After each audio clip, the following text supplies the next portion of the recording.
and welcome to Delvqua, Tides of Chaos, Green Garb's newest campaign.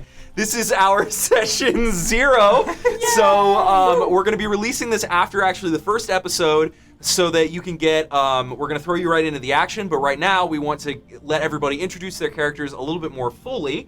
So I am your DM, Kyle, for this campaign. This is an original world conceptualized by myself and everyone at this table, especially Morgan, who has done all of the artwork, specifically the map that we can show you right now.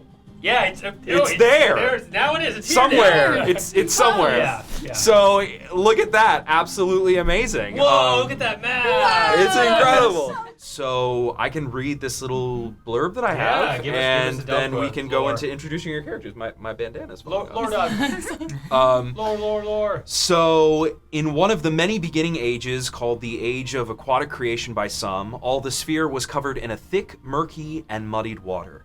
The earliest beings of the sphere, who would eventually rise to become its supreme deities, were the most formidable creatures of the ocean: enormous serpents, shark, kraken, and whales. They ruled unopposed except by each other, and all existed in chaos and therefore harmony. Many ages passed in this way until one deity set upon themselves to create an amusement: life. By swimming along a jagged rock, they split open their side, turning the ocean red. From this gash poured all manner of aquatic beasts. For the first time since creation, the gods of the old world were forced to share their once solitary sphere.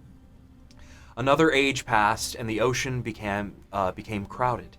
Some of the old gods remained neutral, or even protective over the thriving aquatic ecosystems.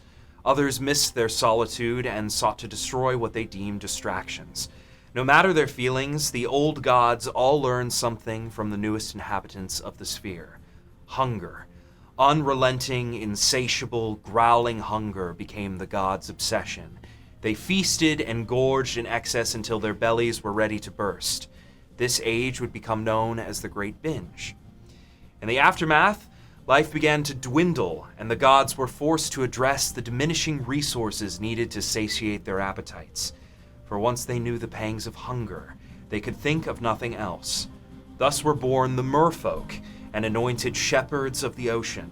These magnificent creatures tended to all life below the water's surface, charged with protecting and cultivating a healthy supply of food for the gods. In exchange, they were granted sentience by way of herbs grown in the shallow waters of the sphere's reefs. Balance was briefly restored to the sphere until one day, something fell from the sky. The force of it caused the ocean to part, compressing some of the infinitely murky water into the first solid ground. This place would become known as the Crater of Creation. I just love that part. What emerged from the crater was a celestial being of unmatched power. This celestial found themselves surrounded by the gods of old, and great battle ensued. During this battle, the gods gifted the merfolk magic and charged them to guard the crater for fear more devastating creatures would emerge. It was here that the first great civilization was born in the shadow of war. When the fighting finally stopped, the old god shackled the celestial out of fear or necessity and cast them back into the sky. The celestial came to illuminate the night, and though defeated, has an immense pull and influence on the sphere. Thus the tides were born, as each night the celestial attempts to break their chains and finally assert dominion over the sphere. As the old gods licked their wounds, a new age was born, the primordial reckoning. First, a calm fell upon the sea, serene silence before the impending storm. This stasis is said to have lasted 7 days, though time was not a concept known nor practiced by the gods of old. Stillness was finally broken by a deep and resonant rumbling. The rumbling grew until the sea was in turmoil, waves reaching out to touch the clouds. What happened next would change the sphere forever. Some 20,000 leagues south of the Crater of Creation, an eruption of water pierced the sky from below, which quickly changed to steam and then fire.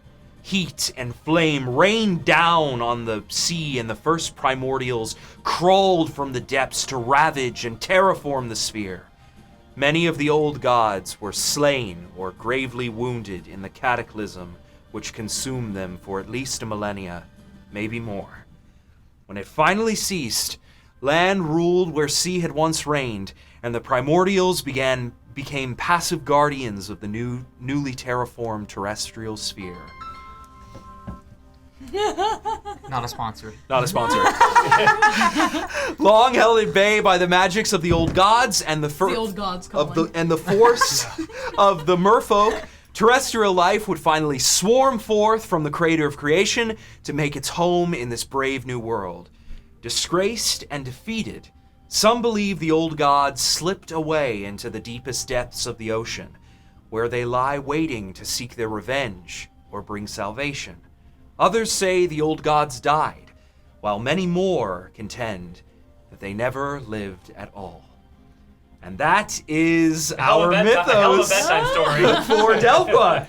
So sorry I moved through that a bit quickly, but a lot to get through, and I wanted to get to our incredible players here. So the creation of a planet. Yeah. How it came to be. You should publish something. That is the plan. We're gonna publish this at some point. So Someday. we are taking place. So from the Age of Aquatic Creation, which was the very beginning of that, we're taking place quite some time from them.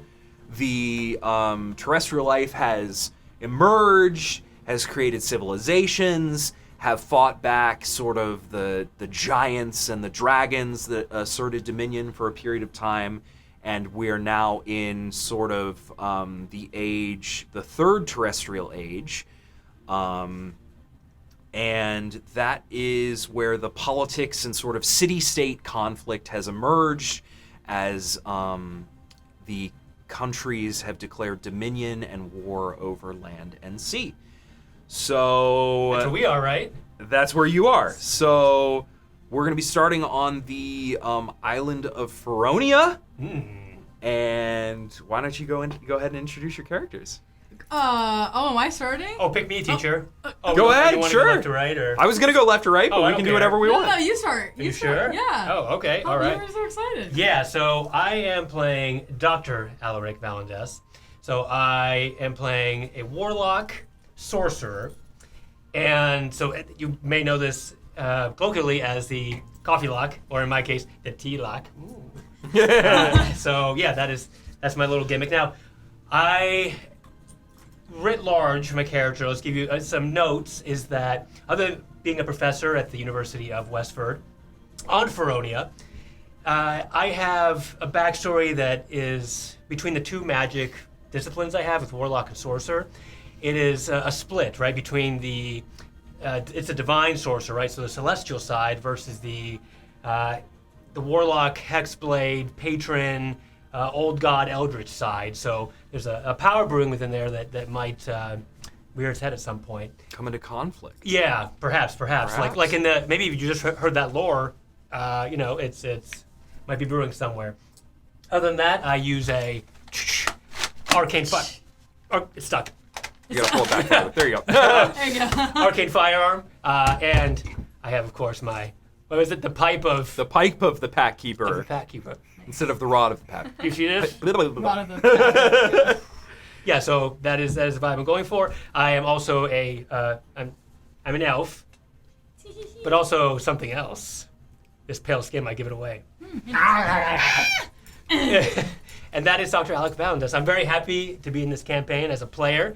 I DM Chronicles of Legends, and I can't wait to play in Kyle's epic world. Yeah! Wait, Dr. Alaric, what's the last name? Valendes. Yes. Okay. Professor. Oh, of archaeology. Yeah, I was like, what's your doctorate in? Archaeology. Yeah. Interesting. Yeah. So ancient Delvqua gives me the feels. Oh yeah. Top to bottom. Oh yeah. So, yeah. It Anyway, was nice to meet you, Doctor. nice to meet you too. Who's next? Oh, I'll go. Okay, so quite the opposite from our very educated man over here. I'm playing a barbarian. So, You're playing one of those barbarians. those barbarians. How crude! I'll beat you up. Yes, you would. So I'm playing a barbarian. My character's name is Marlowe Brewshark. So Marlowe is a barbarian with the subclass of Juggernaut. So part of our love of Critical Role. So that's the subclass that I'm playing with that. So we are starting off, I guess, for people at home to know, we're starting off at level 3 with our characters. So we're not super squishy and just like poking around with sticks. We ain't no wimps. Yeah. So I'm also playing a Triton. So Marlowe is a Triton. I am about 35 years old. His pronouns are he, him.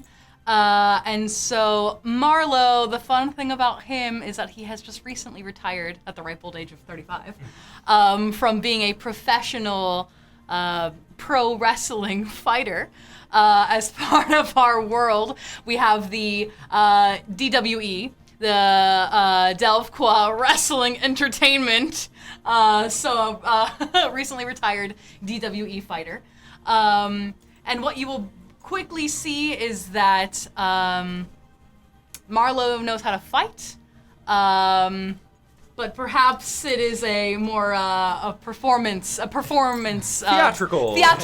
style of. What do you mean? Wrestling's real. Wrestling's real. Yeah. So and I have with me a baby seal, and that's all I will say. I don't think I'm going to say anything more Great. about Marlowe. Fabulous. So, Who's next? yeah. And you kick so much butt with that harpoon. Oh yeah, and I have my harpoon is my weapon of choice besides my thunderous blows coming out of my fists. Get So that's it. what I got. Rock on Get it. the rock. Oh god, Go don't for hit it. anything with Me? the harpoon. I'm just gonna put that right there. Hello, Great. I am Ivy. I am playing Howling Gale. I am a Tabaxi rogue swashbuckler. I am a former, soon-to-be redeemed pirate captain. If you've watched episode 1, you'll know that my ship was stolen from me. Mutiny!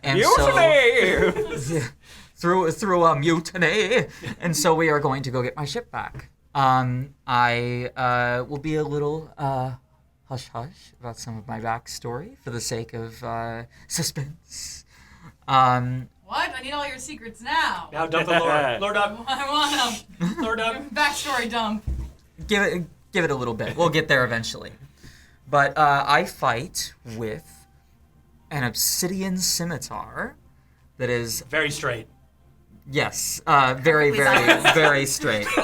It was definitely molded High quality. perfectly. Yeah, look at this. Perfectly symmetrical in every way. And All I, things in as balance. well, am very straight. Yo, get it! That's a lie. It is one of the biggest lies I think I've ever told in my life. My Gail's pronouns are she, her. And yes, she is a flirtatious, rambunctious, and very mischievous tabaxi. What kind of tabaxi are you? Oh, I am. I'm around. I don't remember the exact age. I want to look it up or pull it up so I don't get it wrong. What do you mean, like? Scrying. Yeah, Scrying. Yeah. I am Oh, I see. 47 years old and I am a cougar. So I am a cougar. So good. Meow. Oh, can you share what your character's pronouns are, please? Yes, he, him. Excellent. Hey him. And also, And also chomp chomp. Yeah, and that's me. My mustache is I'm not sharing age, however. That's fine. Okay. Interesting. Just had my birthday. Go ahead. I am playing. I'm Morgan. I'm playing Murph, the plasmoid paladin of the open sea. I've chosen. What do we got? Far Traveler, sort of a custom background because we have woven in some elements, perhaps that are otherworldly. I'm gonna leave that vague. Fabulous. Yeah, and we've got like a repurposed warhammer. My anchor is my weapon. Nice. Looking forward to the plasmoid. Fabulous. Hey, can we do the thing? Oh, and sorry, Can we they, do- them, can because we- gender's can a we do- social construct, and woo! I love it. Yeah, you have. Do you have 4 arms? No, just two? the 0 or the 2 or 1. Just it depends on the day. Sure. So that is our wonderful characters. I want to do a shout out for music is coming from Fox Sailor, as well as who else? Not sure we can put in the description if you want. We'll put it in the description. Mainly Fox Sailor for this so far, in these first couple episodes. And we want to give a huge shout out to Becca, who is sound checking for us, and she is fabulous. Thanks, Becca. And we also want to give a huge shout out to Digital Castaway because they are the ones who created the amazing Green Garb logo that is going to become the staple of the beginning of each of our episodes. Yes, so cool. rock This is an on. amazing Thank you level so up. much. So hype. Thank So you, good. Digital Castaway. You rock. I want to do just like one more point on world building that makes Delvqua a little bit unique. So in the D&D world, there is a lot of separation, and we're getting better, but there is a lot of lore-specific separation of races. And the big thing that we wanted to do with Delvqua is to not have people separated by race, but rather separated by ideology. So there are nations.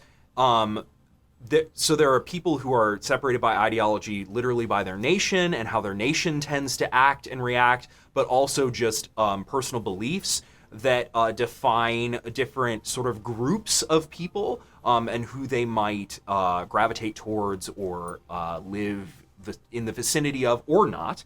But so we have just a couple of them that I'll throw out here. We're all playing flat Delvquins. You mean the Discils? That's one of the people, right? Disc- well, Yes. we might as well start with the Discils, Okay. who believe that Delvqua is in fact a flat, is not a sphere, but rather is flat. We have the Halmur, a pirating people nation who do not believe in centralized government or a general rule of law. They tend to be incredibly superstitious. Having typically elaborate rituals to appease the sea, which they believe is a god itself, and that it will hold sort of final judgment over those who benefit from its glorious bounty. I feel like that's more in the line of what Gale would believe in. We have the Yolen, who are sort of people of who strictly believe in pacifism. We have the Sember, who are sort of a sexually obsessed, sexually awoken group that really subscribe to beliefs around the creation of the sphere being related to the gods and their and their Boinking? Their boinking. Yeah. Okay. Yeah. We also have the Zellum, who are more of an asexual believers in terms of how they believe in the creation of the world and how they live their lives. The Refin are our sort of psychedelically enlightened group. They really hold DM. on to the lore. They really hold on to the lore of the merfolk sentience being granted by the sort of seaweed that psychedelically, they believe that psychedelically induced them into sentience. Seaweed is. Oh wait, I get it. It's a. Do they make tea? They make all kinds of things, and then so that's just a couple. There are more. There are more that we're gonna Need you to add. watch to find out more. Yeah. More that we're gonna add and create. But those are just some of what we're working with. How about that deep lore, though, huh? Yeah, and so the idea is that what I read to you at the beginning is sort of the lore as it's sort of accepted in some history books. But each of these different nations are going to have different interpretations of that sort of world building, and whether one of them is right or wrong will be, maybe determined at some point, maybe not. So again, just because history is written one way doesn't mean that's actually how it happened. And we're definitely going to be What? playing with that. That's wrong. Yeah, Oh right. my God. We're definitely going to be playing that with Delvqua, and I think that's kind of all I have to say. If you're interested in playing this world, let us know. Because we Yeah. really would like to put it together and like some kind of like for the drive-through RPG or the other one, DM's Guild. DM's Guild, Perhaps, we've been Watch episode 1 and see if you World. like the... I've started working on World Anvil. It's not public yet, but the goal is to eventually publish this as an adventure or as at least a campaign setting. Or so. Yeah. All right, we're DM, I'm really going to excited. put you on the spot here. Describe this campaign in 5 words. Just give us 5 adjectives. Seafaring, Is that one? That's It's one. hyphen into word, yeah. romp, Uh-huh. goofy, adventurous, and oh gosh. Oh gosh. Oh gosh. Yeah. So yeah, it's Oh my gosh, that's one word. yeah, we're gonna have a lot of fun with this. A lighthearted feel. You know, I'll bring my dark fantasy elements from time to time because that's who I am. You will. But we're gonna have we're gonna have a lot of fun with this one. So we are so excited to have you along for the ride. If you're interested in what we do here, please consider subscribing, leaving a comment down below. We try to respond to all of your comments and smite that like button as always. We love you all very much, and we look forward to seeing you in our campaign of Delvqua. So Yay! Baby says goodbye. The adventure. let the adventure begin. Bye.